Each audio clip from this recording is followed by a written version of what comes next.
Esse é o Ancapso e nós vamos falar agora da censura do STF, né, que está incomodando muito a mídia tradicional e, no final das contas, isso pode acabar sendo positivo para a gente também. Eu vou explicar para vocês o problema.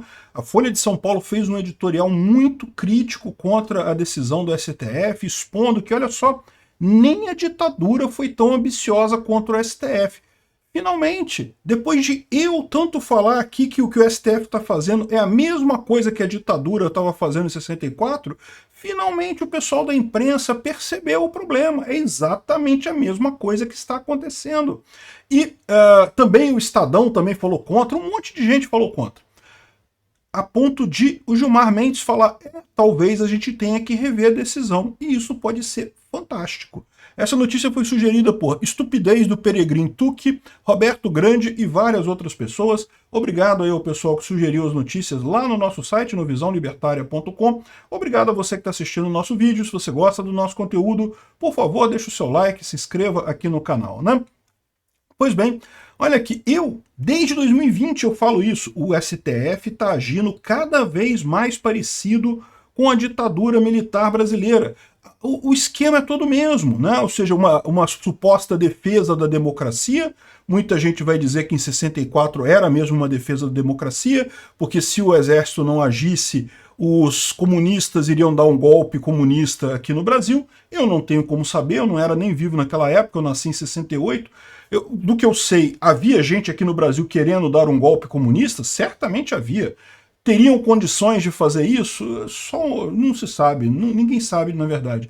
Mas, na época, o exército se avogou justamente o papel de defensor da democracia. Olha só, cara, é exatamente isso que o exército falou. Estamos defendendo a democracia no Brasil. É exatamente o que fala Alexandre de Moraes. A mesmíssima coisa. Como é que o exército agia? Abria um processo contra supostos inimigos da democracia, pessoas que estavam querendo corromper a democracia brasileira, transformar num comunismo, e ficavam punindo essas pessoas usando medidas cautelares. Era exatamente isso que se fazia no DOI-CODE, nos órgãos investigativos do governo federal de então, né, da ditadura militar. Abria-se um inquérito, você sabia, os inquéritos eram sempre com motivos abertos, sem fato determinado, e aí ficavam atingindo as pessoas aleatoriamente com questão de medidas cautelares, prisão cautelar, tirar dinheiro, proibir sair do país, tirar passaporte, exatamente o que faz Alexandre de Moraes hoje em dia. A mesma coisa, igualzinho, igualzinho, igualzinho.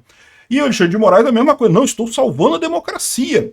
Haveria um golpe do Bolsonaro? Não, não haveria. Até porque a gente sabe agora que o STF estava conversando com as lideranças dos grupos militares e já sabia que não teria nenhuma reação dos militares. Então, dessa vez a gente pode dizer com certeza que o golpe era impossível completamente. Em 64 eu não posso dizer isso, porque talvez realmente fosse dar o golpe comunista naquela época, né? Como eu falei, eu não era vivo, não estava ligado naquela época.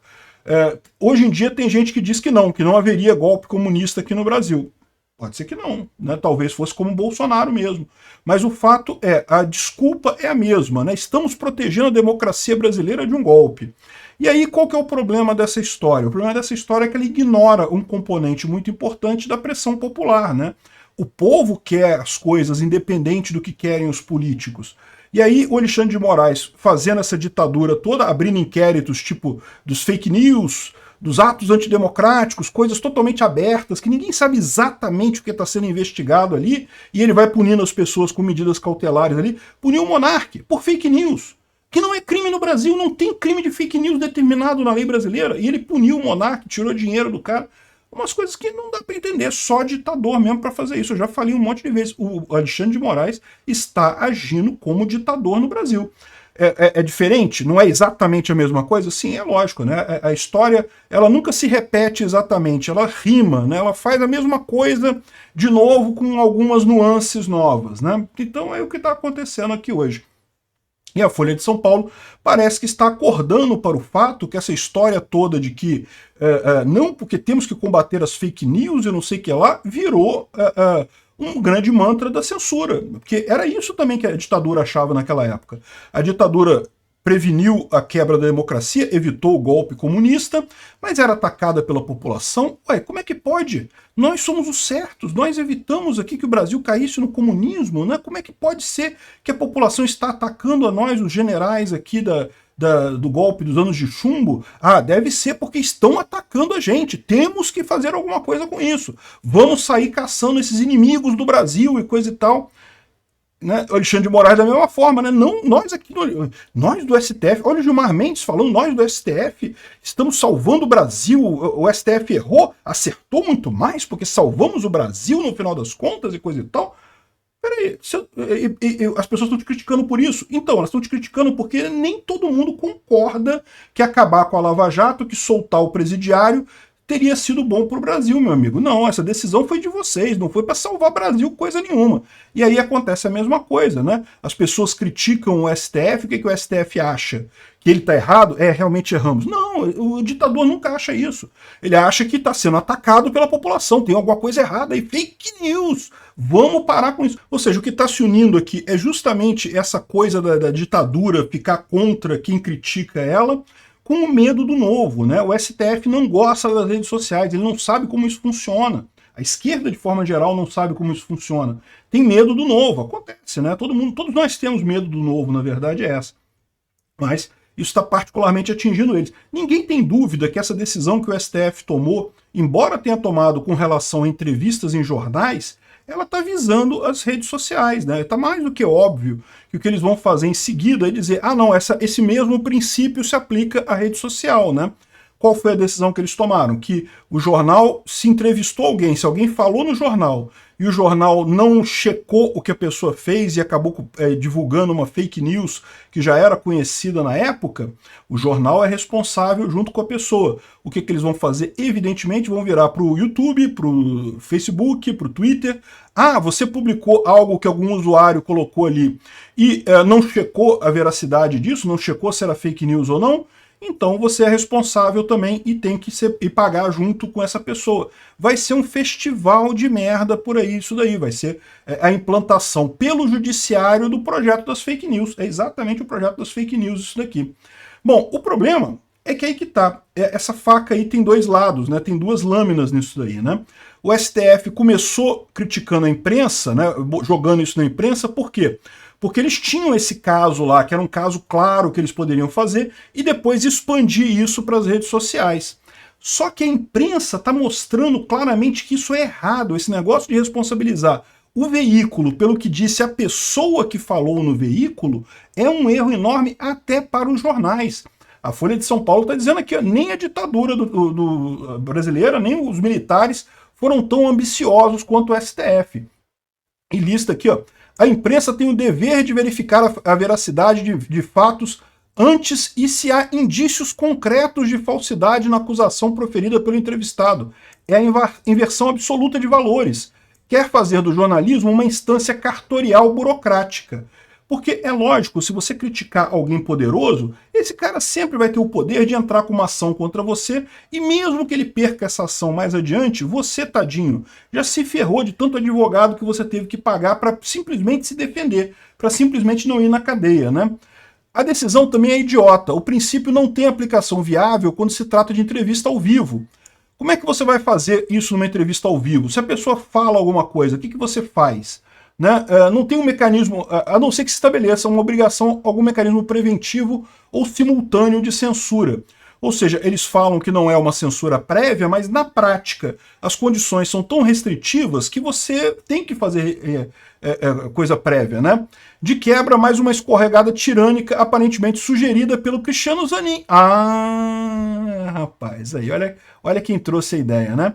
O STF salienta que a justiça pode determinar a remoção de informações comprovadamente injuriosas de causar inveja aos juristas do regime militar. Exatamente, é isso mesmo. Ah, mas na época do regime militar, o Estadão precisou colocar um monte de receita de bolo na primeira página. Vocês sabem, né, os jornais faziam isso, colocavam receita de bolo, porque você já fez toda a diagramação do jornal, já ia para rodar na prensa o jornal, aí o censor chegou ali e falou, não, essa notícia aqui não pode correr, foi revogada, não pode passar censura. Aí eles botavam uma receita de bolo no lugar, o que dava para fazer ali naquele tempo, para não atrasar a liberação do jornal, né? Aqui, ó. Então, estão dizendo que isso não, era pior no regime militar, porque tinha receita de bolo, né? Não era pior não, porque pelo menos você sabia que tinha sido censurado alguma coisa ali, ficou claro que tinha sido censurado alguma coisa ali. Agora você não sabe, né? A pessoa é proibida de falar, eles podem tirar as coisas publicadas, podem desdizer o que disseram, né? Aqui, ó, vejamos um exemplo curioso. Se o ministro Gilmar Mendes repetir hoje para um repórter o que disse em 2015, que o PT instalou no Brasil um modelo de governança corrupta, algo que mereceria o nome de cleptocracia, o órgão de imprensa poderia ser responsabilizado civilmente, muito embora o ministro tenha capacidade financeira e idoneidade moral para responder por seus atos e opiniões. Ou seja, o que eles estão falando aqui é isso, né? O que o Gilmar Mendes falou em 2015 não vale mais hoje. Por quê? Porque anularam a condenação. E aí, como é que ficaria isso, né? Diante da repercussão negativa, o novo presidente do STF, o Roberto Barroso, disse que tentou acalmar, dizendo que não só em caso de negligência grosseira. Peraí, mas isso não está escrito ali na lei. Eles falam que não é verdade, né? A tese de repercussão geral não menciona tal negligência grosseira. O portal do STF prevê a aplicação do princípio em pelo menos 119 casos que já aguardam a manifestação do tribunal. Ou seja, tem outros 119 jornais que vão tomar no cu por causa dessa decisão já, porque já é caso que já está acontecendo e vão aplicar essa regra e vai ferrar o jornal completamente, né?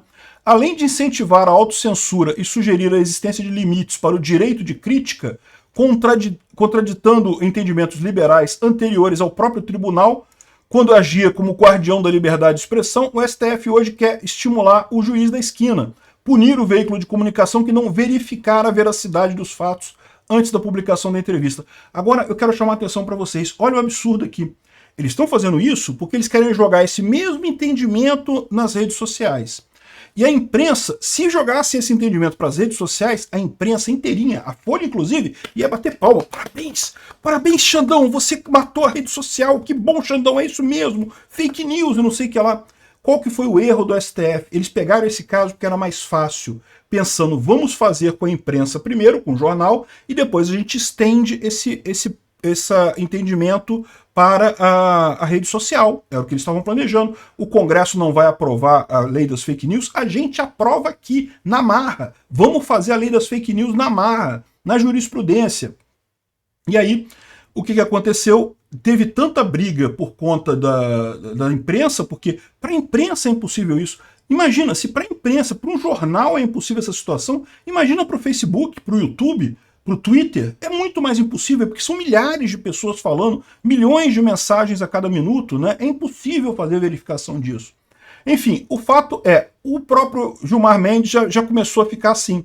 Esse jornal aqui, teve outros, tá? Teve aqui a CBN também falando que a liberdade de imprensa corre risco, o STF está sendo denunciado internacionalmente pela decisão que pode punir a imprensa, um absurdo completo. Em qualquer país civilizado, esse tipo de coisa seria um escândalo para renúncia completa do STF inteiro aqui, não tem outra alternativa. Tem que renunciar todo mundo para começar do zero esse STF. Um absurdo completo, né? Enfim, e aí a coisa ficou tão grande que o Gilmar Mendes falou que não, o STF pode ajustar a decisão de condenar a imprensa por entrevistas. Olha que feio que ficou, hein? Eles tentaram dar um passo grande justamente visando as redes sociais, implementando a censura às redes sociais desse jeito, e agora eles deram pra gente um argumento de mão dada. Por quê? Porque eles vão querer fazer essa mesma coisa com as redes sociais. Mas aí a gente vai poder falar, olha só, nem a imprensa conseguiu atender isso, nem um jornal que tem um entrevistado que poderia verificar a veracidade da coisa não consegue fazer. Imagina a rede social que tem milhões de pessoas falando, como que seria factível esse tipo de verificação? O próprio receio deles, o fato de eles estarem dizendo que vai voltar atrás, não, que alguém pode entrar com embargo de declaração para pedir para rever a decisão e coisa e tal. E eu acho que tá estranho isso daqui, porque na verdade eles já tinham feito a decisão antes, já não cabe mais embargo de declaração. O que eles estabeleceram agora é uma tese. Eu não sei se tem embargo de declaração em cima de tese do STF, de súmula vinculante do STF, mas aparentemente o próprio Gilmar Mendes já viu que fizeram merda, está querendo desfazer o que... Aí também, o que eu estou falando aqui, né? Ai, regra, será que tem lei para permitir isso? O STF faz o que ele quiser, foda-se, ele não está nem aí para regra, lei, estatuto, né? Ele faz o que ele tem vontade. Então, eu acho que o Gilmar Mendes já percebeu que pisaram, deram um passo maior que as pernas e talvez tenham que voltar atrás. E isso vai acabar sendo bom, porque a gente vai usar esse argumento quando eles tentarem, e eles vão tentar, jogar a mesma tese na rede social. Obrigado por assistir o vídeo até o final. Além de curtir, compartilhar e se inscrever no canal, considere se tornar patrocinador com valores a partir de R$ 1,99. Clique no botão Seja Membro abaixo para saber as condições e vantagens de patrocinar o canal. Mais informações sobre o nosso projeto, visite nossos sites indicados na tela.